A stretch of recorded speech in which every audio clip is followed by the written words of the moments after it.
इधर महाराष्ट्र एटीएस ने 26 जनवरी से पहले बड़े आतंकी साजिश का भंडाफोड़ करने का दावा किया है। औरंगाबाद और ठाणे के मुंब्रा में छापेमारी के दौरान एटीएस की टीम ने आतंकी संगठन आईसिस के मॉड्यूल से जुड़े 9 संदिग्धों को गिरफ्तार किया है। औरंगाबाद से 5 संदिग्धों को गिरफ्तार किया गया है, जबकि ठाणे के मुंब्रा इलाके से भी 4 संदिग्धों को धर दबोचा गया है। एटीएस का दावा है कि 26 जनवरी को ये आतंकी बड़ी वारदात को अंजाम देने की फिराक में थे। ये लोग बम और तेजाब से पुलिस और नेताओं पर हमले की साजिश बना रहे थे। एटीएस ने इन संदिग्धों से बरामद किए गए लैपटॉप्स और मोबाइल फोन से कई आपत्तिजनक वीडियो का मिलने का दावा किया है। इधर छापेमारी के दौरान उसके बाद महाराष्ट्र में आईसिस मॉड्यूल के चीफ मोहसिन खान को भी गिरफ्तार किया गया है।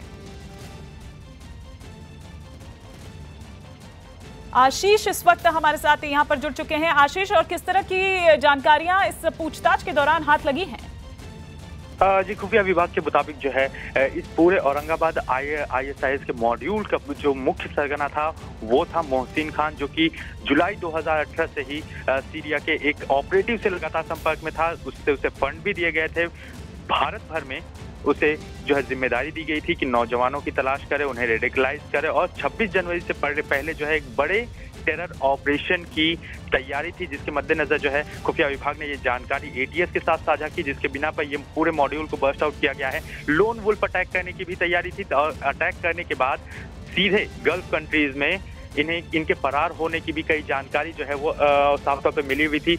जो मुख्य आरोपी मोहसिन खान है, उसके पास से एसीटॉन नाम का जो है वो एक केमिकल बरामद किया गया है, जो कि कहीं ना कहीं एक्सप्लोजिव अटैक करने में, केमिकल अटैक करने में सबसे अहम जो है वो रोल अदा करता है। इन सारी चीज़ों को लेकर जो है वो तफ्तीश जारी है। इसके अलावा आरोपियों के स्नैपचैट, व्हाट्सएप, लैपटॉप से बरामद किए गए स्पीचर्स, कई जो स्पीचर्स हैं उनके जो वक्तव्य होते थे उन सब चीज़ों को बरामद किया गया है, और इस बिना पर जो है जांच आगे बढ़ाई गई है। फिलहाल जो 9 आरोपी पकड़े गए हैं, इनके संपर्क में भी कई अन्य नौजवान थे, उनकी भी जानकारी जो है वो खंगाली जा रही है। और निश्चित तौर पर कहीं ना कहीं आईएसआईएस का एक बड़ा मॉड्यूल है जो कि यूपी और दिल्ली के बाद जो है वो बर्स्ट आउट किया गया है। बिल्कुल, इस पर भी हम आएंगे कि और कौन कौन इनके संपर्क में थे या किस तरीके से आगे इसको अंजाम दिया जा रहा था। लेकिन जो मकान मालिक है उसकी भी हम जरा यहाँ पर बात सुन लेते हैं, वो क्या कुछ कह रहा है। मोहसिन जो बच्चा है उसको खटका मारे, और वो मेरे यहाँ 1.5 साल से रहता था, और वो कारोबार, जूतों के कारोबार करते थे। और वो बच्चा तो मेरी निगाह में बहुत ही इंतहाई शरीफ और अपने काम से काम मतलब था उसका, और उसको उठा करके लेके चले गए, हमें पता नहीं। लगातार हमारे साथ बने हुए हैं आशीष। 1.5 साल से ये शख्स यहाँ पर रह रहा था, लेकिन कभी भी इसकी गतिविधियों पर या कभी भी इसकी एक्टिविटीज पर कभी कोई ऐसा शक नहीं हुआ?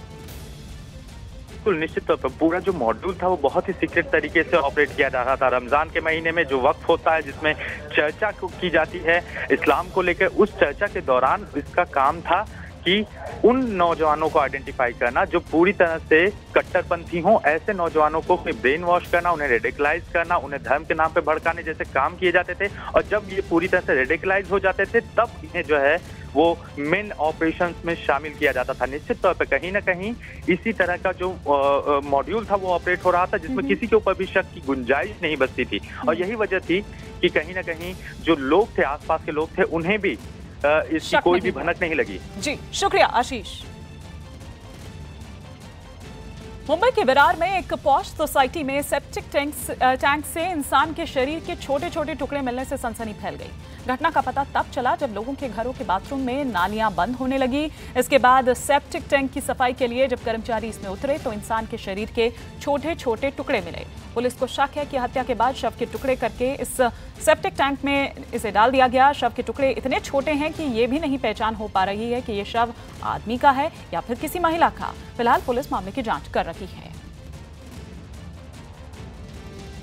एक बचराज पैराडाइज नाम का एक बिल्डिंग है, वहाँ पे सी विंग में डक्ट में वहाँ पे और चैम्बर में एक बदबू आ रही थी। तो स्थानीय लोगों ने एक ड्रेनेज साफ करने वाले लोगों को बुलाया, तो वहाँ पे उनको डक्ट में और चैम्बर में कुछ फ्लैश मिला है, जो उसका 20 से 30 किलो तक फ्लैश मिलने से थोड़ा डाउटफुल लग रहा था।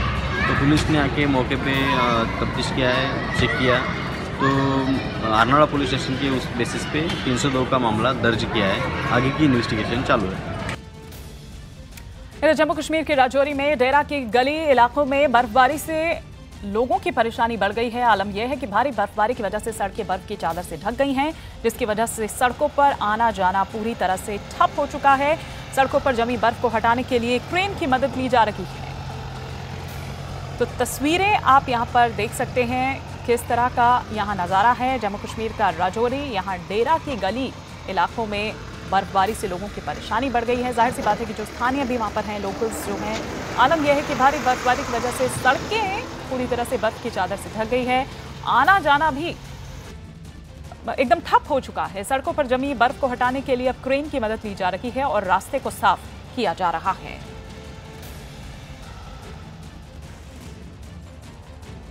हिमाचल प्रदेश के मनाली की बात करें तो यहां बर्फबारी बड़े वाहनों की आवाजाही पर रोक लगाते हुए नजर आई। सड़कों पर बर्फ की मोटी मोटी चादर बिछ गई हैं। इधर सड़क पर छोटे वाहनों को चलाना भी काफी जोखिम भरा रहा है। कई गाड़ियां बर्फीले रास्ते पर फिसलती हुई नजर आई। हालांकि प्रशासन ने मनाली की सड़कों पर पड़ी बर्फ को छोटी मशीनों से हटाने का काम भी शुरू कर दिया है। लेकिन कुछ इस तरह का नजारा यहां हिमाचल प्रदेश के मनाली में बर्फ की मोटी मोटी चादर यहां बिछ चुकी है। चूंकि काफी टाइम्स जो हो गया है तो वो जैसे जैसे वक्त बढ़ता जाता है स्लिपरी हो जाता है वहाँ पर, तो गाड़ियाँ फिसलती हुई नजर आई। कोई इस तरह का हादसा ना हो, कोशिश यहाँ पर की जा रही है कि जो छोटी मशीन है उनका सहारा लिया जाए और ये बर्फ हटाने का काम शुरू कर दिया गया है। जम्मू कश्मीर के ही रामबन की बात करें तो यहाँ बर्फबारी की वजह से आम लोगों की जिंदगी पर रफ्तार जो है उसकी थम गई है। सड़कों पर 1 फीट से ज्यादा बर्फ जमी हुई है।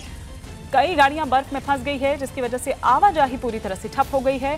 भारी बर्फबारी की वजह से पूरे इलाके में पानी, बिजली की समस्या खड़ी हो गई है। इसका असर पर्यटकों पर भी पड़ता नजर आ रहा है। तो जो स्थानीय लोग हैं उनकी जो दिक्कत है वो तो है ही अपनी, लेकिन जो सैलानी वहां पर सैर सपाटे के लिए आए हैं या फिर इस बर्फबारी का लुत्फ उठाने के लिए वहां पर पहुंचे हुए हैं, उन्हें भी परेशानी का सामना करना पड़ रहा है। बिजली पानी की भी खासी दिक्कत हो गई है जम्मू कश्मीर के रामबन में।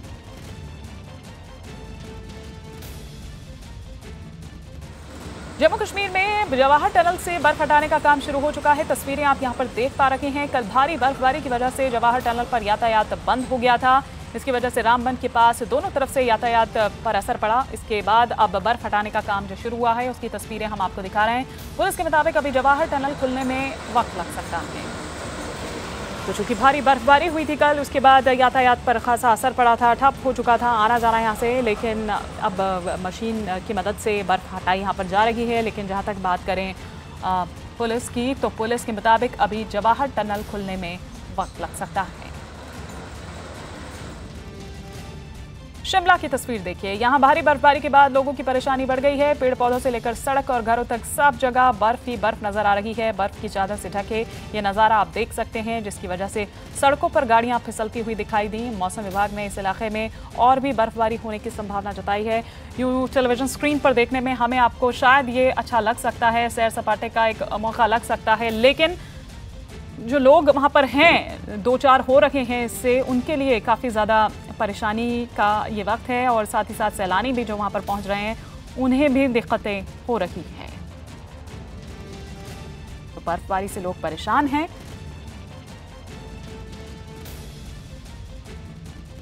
डोडा की बात करते हैं जम्मू कश्मीर के, जहां बर्फबारी की वजह से यहां भी लोगों की जिंदगी दुश्वार हो गई है। सड़कें बर्फ की चादर में लिपटी हुई दिखाई दे रही हैं। तो बर्फबारी से हाईवे को बंद कर दिया गया है इस वजह से। हालांकि किसानों ने अच्छी फसल की उम्मीद में अपनी खुशियों का भी इजहार किया है, लेकिन दिक्कतें अपनी जगह है। जम्मू कश्मीर के डोडा की ये तस्वीर हम आपको दिखा रहे हैं। हालांकि डोडा जाने वाले जो रास्ते हैं वो बंद हो चुके हैं, जिस तरह से बर्फबारी यहाँ पर हो रही है, और वक्त अभी लगेगा रास्ता खुलने में। लेकिन किसान ज़रूर खुश हैं, उनके लिए खुश होने का मौका है। उन्होंने अच्छी फसल की उम्मीद जताई है और अपनी खुशी का इजहार भी किया है। हिमाचल प्रदेश के चंबा की बात करें तो यहाँ भीषण बर्फबारी हुई है। चंबा के डलहौजी इलाके में बर्फबारी का आलम यह है कि सड़कों पर मोटी मोटी बर्फ की परत जम गई है, जबकि गाड़ियों पर कई इंच मोटी बर्फ जमा हो गई है। वहीं पूरे इलाके की सड़कें पूरी तरह से अब चूंकि बंद कर दी गई है, लोग जहां थे वहीं पर फंसे हुए हैं। तो तस्वीर आप देख पा रहे हैं हिमाचल प्रदेश के चंबा की 7 साल बाद इस तरह की बर्फबारी हुई है। रोजमर्रा की जो ज़रूरतें हैं उन पे भी, चूंकि आप कहीं आ जा नहीं सकते हैं, जो लोग गए हुए हैं, टूरिस्ट जो हैं वो भी जहां तहां फंसे हुए हैं। 7 साल बाद इस तरह की बर्फबारी हुई है, मोटी मोटी परत जो है वो जमी हुई है, गाड़ियां भी उससे ढक चुकी है। ये तस्वीरें आप देख पा रहे हैं हिमाचल प्रदेश के चंबा की।